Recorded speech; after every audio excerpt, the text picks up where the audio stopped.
paralan. Ngunit sa napapansin natin, hanggang ngayon, hindi pa rin ito tapos.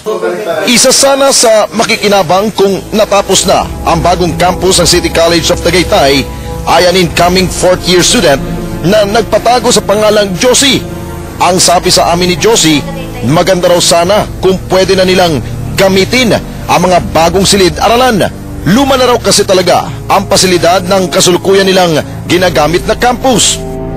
Yung luma naming school ngayon, ang mga rooms doon, sira-sira, walang pinto, bintana namin, jealousy, yung iba halos wala ng jealousy, ganyan. Tapos, walang ilaw. Sinabi sa amin yun, nalilipat kami doon ng 2nd year pa kami. Ngayon, incoming 4th year na kami. Hanggang ngayon, hindi pa siya tapos. Para sa patas na pamamahayag, minabuti kong puntahan at kunin ang panig ni Mayor Abraham Tolentino na inabutan ko sa isang barangay sa Tagaytay. Dito ay diretsahan kong itinanong sa kanya ang tungkol sa proyektong sentro ngayon ng kontrobersya. Diretso na natin. Ang nakalagay doon, bakit daw merong 100% completion na certification yung 37 million na project na City College of Tagaytay. Yes, meron. Alam lahat ng mga mayors, barangay, governors, yung mga ganitong proseso. Bakit merong 100% certification? Kasi 100% tapos na yung phase na yun. It's phase 1 and phase 2. So it's 100% complete. Not the entire project. Yung phase lang. Paliwanag ni Mayor, ang tinutukoy raw sa Certificate of Completion ay para lamang daw sa phase 1 at phase 2 ng konstruksyon. Hindi raw ito nangangahulugan na tapos na ang buong proyekto. Based dun sa pinakitang completion na papers, ibig sabihin nun, kung ano nakikita ngayon, yun yung completion. Yes, that's the 100% of phase 1. Kung alam ba sabihin natin 10 million is phase 1. Ang that comprising the excavation, mga bakal na tinayo, pundasyon, that's phase 1. So 100% completion to phase 1. So another phase 2, 100% completion. So that's it. Sa panayam na yun, pinaratangan nitong si Mayor ang mga taong bumapatiko sa kanya na namumuliti ka lamang. Ganun po ba, Mayor? Paano nyo po kaya ipaliliwanag kung bakit hindi namin nakita ang mga parte ng gusali na ayon sa listahan ng Program of Work ay dapat na nailagay na? Paki-explain na lang dito siguro, Mayor, kung yung mga nakasulat dito, based from the City Engineer's Office ninyo, na sinasabing talagang... I think pagdating sa mga ganyang papel, the City Engineer's Office can explain that. More on their line yan. Kinabukasan ay pinaharap sa amin ni Mayor Tolentino ang Assistant City Engineer ng Tagaytay. Tahasan itong pinasinungalingan ang mga paratang sa kanila dahil lahat raw ng mga nakasaad sa Phase 2 Program of Works ng City College of Tagaytay ay kanilang sinunod. Dito yan, kasi kahit inspeksyonin nila, nakakabit lahat yan doon. Oo, nandun na sa building. Pinabulaanan din ito ang mga alegasyon ng kabilang panig na kulang-kulang at hindi pa tapos ang proyekto.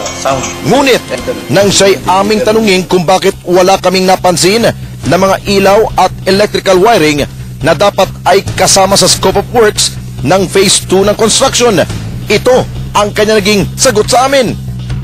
Imposible ilagay. Siyempre, hindi pa tapos yung building. Ang mahalaga lang ito, yung may deliver, yung item. Upang patutuhanan raw na walang anomalya sa kanilang proyekto, personal kaming isinama ni engineer sa loob ng project site ng City College of Tagaytay na nooy nakatiwangwang pa din. Hindi pa rin tapos ang electrical works nang amin namang silipin ang bodega doon. Hindi rin namin nakita ang sinasabing delivery ng mga electrical fixtures at fluorescent lamps na binabanggit ni engineer. Nasaan na nga kaya? Kaugnay nito, pinuntahan rin namin ang contractor ng nasabing proyekto. Pero pagdating namin sa address ng JD Legazpi Construction na nasa Luna Street sa Mandaluyong City, dooy walang taong humarap sa amin. Dahil dito, minarapat na lamang ng XXX na isang kunis sa Department of Interior and Local Government ang tungkol sa expose ng mga taga-Tagaytay. Ipinakita namin kay Attorney Edward Justin Orden, hepe ng Law Division ng DILG, ang nakuha naming mga dokumento at video na may kinalaman sa nasabing proyekto. At ito ang kanya naging inisyal na obserbasyon. Dalawang bagay lang natin pwedeng isipin natin dito. No? Sinungaling yung video o sinungaling yung Certificate of Completion. Kasi kontrang-kontra yung Certificate of Completion dun sa video na nakunan ninyo. Kasi makikita mo dun sa video, yung mga scaffolding nandun pa. Bumbilya, wala. Walang outlet. Walang abang yung outlet. Pero may mga fluorescent bulb na magkano, 100,000 ang halaga. Yung mga semento nandun pa. May mga kahoy pang reta-retasong nandun. So, hindi pa napalitadahan ng isang side. Bare yung mga parang steel trusses niya. So, talagang kukontra doon sa sinabi mong 100. Very crucial kasi dito yung Certificate of Completion na pinirmahan nung city building official, city engineer, tapos noted pa ni Mayor. At base nga sa mga violations sa kanyang nakita, maari raw makasuhan ang mga opisyal ng pamalang lungsod na Tagaytay dahil sa kinikwestiyong proyekto. Siguro sa criminal case, makikita natin ang falsification of documents dito. Public documents, sasabihin mo certificate completed. Hindi naman kumpleto. Kung susumpaan nila yan, may perjury case pa sila. May malversation sila dyan kung hindi nila may account yung mga pondo doon sa ginamit nilang materyales dyan sa building na yan. That's the criminal aspect. May graft din dyan, no? Ngayon, kung si supplier, kasi pumirma rin siya dyan, yung construction. Meron siyang partisipasyon dyan sa anomalya na yan, sa tingin nating anomalya na yan, pati siya malalagot din dyan. May Anti-Graft and Corrupt Practices Act pa yan. Dahil sa mga naging deklarasyon ng DILG, tuluyan ang nagsampa sa tanggapan ng Ombudsman ng kasong paglabag sa Republic Act 3019 o ang Anti-Graft and Corruption Practices Act. Sina Engineer Taruk at mga kasama nito laban kina Mayor Abraham Tolentino, City Engineer na sina Leonardo Oligario at Noel Baypay, City Accountant na si Rosemary Lerio at maging sa JD Legazpi Construction.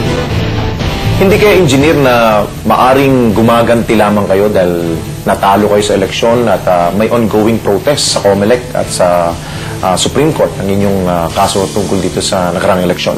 Ang eleksyon ay May 10, 2010 pa at walang kinalaman ang politiko dito, politika. Ang pinaglalaban namin dito ay ang ako bilang isang mamamayan ng Tagaytay, ako bilang isang taxpayer ng Tagaytay, karapatan ko na alamin at busisiin kung paano ginagastos ang pondo ng bayan. Gusto kong siguraduhin na ang paggastos ng pera ng taong bayan ay ayon sa umiiral na batas dito sa ating bansa.